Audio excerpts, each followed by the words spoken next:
Hi, it's Global Politics with Jim Martin. Today I wanted to talk about Javier Milei. He is the president of Argentina. A little bit about Argentina first.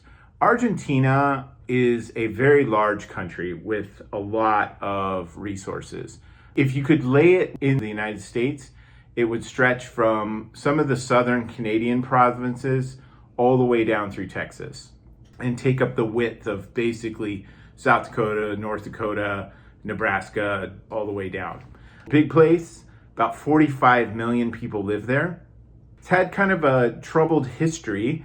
After World War II, you have the Perón regime's non-consecutive presidential terms that started this sort of populist economic social movement that involved a lot of labor unions, a lot of social spending, combined with kind of an iron grip on military and security apparatuses. Not quite a dictatorship, but kind of like a dictatorship that the people wanted.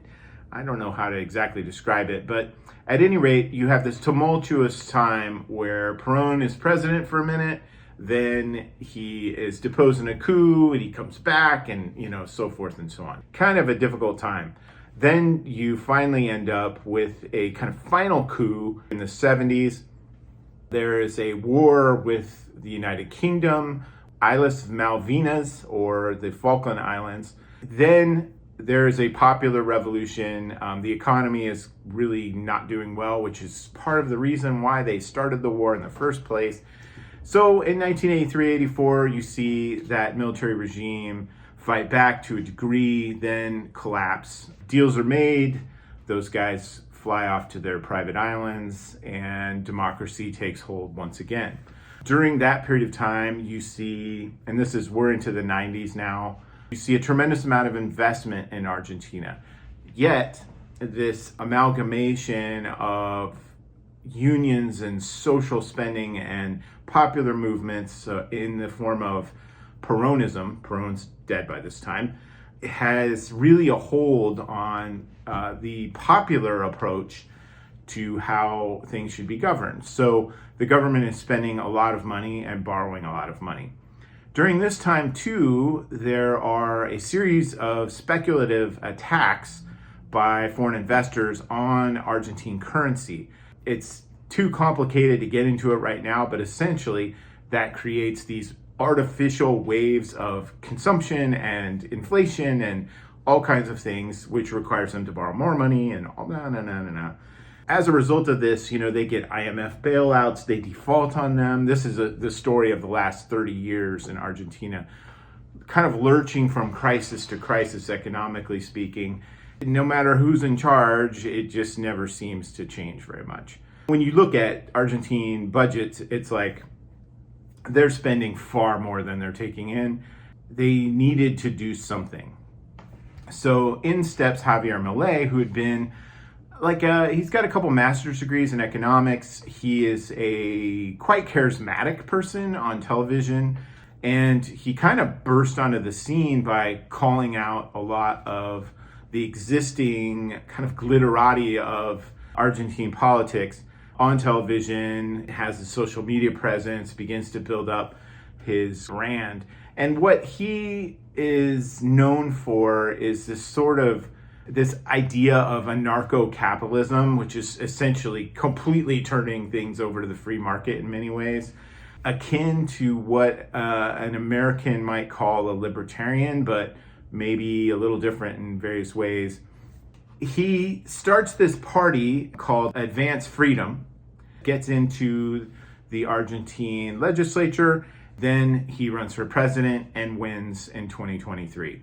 Big on eliminating government waste, cutting a lot of benefits to people, very limited government sorts of ideas, very flamboyant. One of his catchphrases is "Long live freedom, damn it."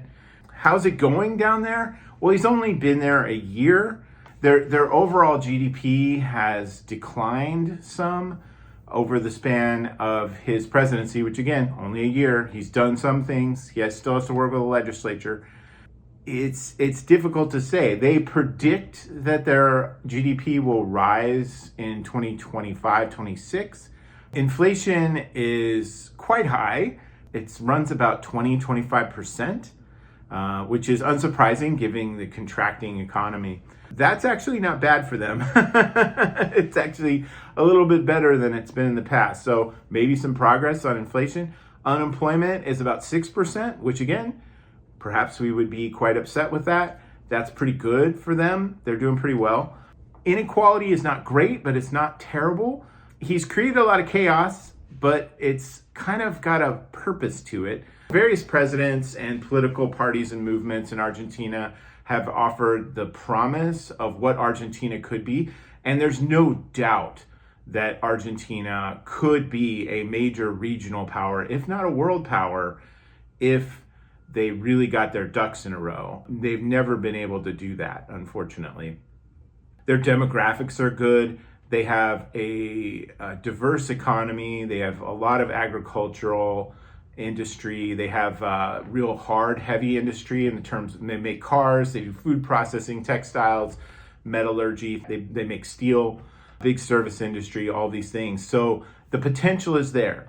FDI, foreign direct investment, has increased over the last year.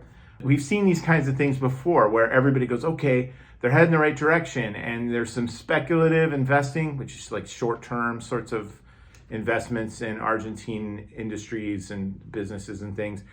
And then it just all falls apart. If you look at their GDP over the last 25 years or so, it just goes like this. It's not great. So it's hard to say whether he'll be successful at this or not. It's not looking like he's not gonna be right now. As far as a person, he is an unusual dude. I've read quite a bit about him, and he just seems like a kind of an odd duck. I've got up his inauguration photo, and I was reading an article in the New Yorker by a gentleman who interviewed him. He noticed the similarity between the pose that Milei had chosen for that picture and for a selfie that the reporter took with him. The character of Alex in A Clockwork Orange. If you haven't seen A Clockwork Orange, it's an extremely disturbing film about a sociopath. So maybe pass on that unless you're into that kind of thing. He asked him if he was imitating Alex from Clockwork Orange, and he said, "Yeah, I am." and when you look at a lot of his official photographs, he does it a lot. He also appears in public with like a chainsaw about cutting waste, and he talks a lot about, how bureaucrats are stealing and they're all criminals and the elites are criminals and these things. Seemingly, when you read interviews and look at coverage of him as a person, he's kind of a strange guy. He's got dogs though, so thumbs up on that. He loves his dogs. We will see how this all turns out. It'll probably take 2 or 3 years before we really know if Argentina has managed to establish itself on a firm footing. For those people who, in this country, who seem to admire him, I don't know that you would if you really looked at him closely, because again, more of a libertarian than a right-wing hardcore conservative. His value system is probably a little bit different than what you think. So check that out. And I will look forward to your comments, and I'll see you again on the next one. Thanks a lot. Bye.